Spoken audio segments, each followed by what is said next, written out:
तो कोई मसला नहीं है, आपके लिए ये बेहतर होता है, उनके लिए भी बेहतर होता है। तो खैर ये हो जाएगा, काम हो रहा है, बस ये इस पे आप मुतमईन रहे कि आपकी सिलेक्शन करीब है।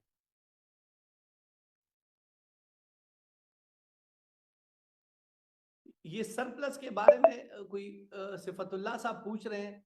अब सरप्लस जो है कैंडिडेट्स हैं, मेरे ख्याल से सबसे पहला हक उसी, मेरे ख्याल से, मैं कोई चूंकि एलिमेंट्री का वो नहीं हूँ, रिप्रेजेंटेटिव नहीं हूँ, मेरे ख्याल से सबसे पहला हक जो बनता है वो उसी यूनियन काउंसिल के अपने उम्मीदवार का है, उसके बाद जाके किसी नियर बाई यूनियन काउंसिल का के उम्मीदवार का बनता है।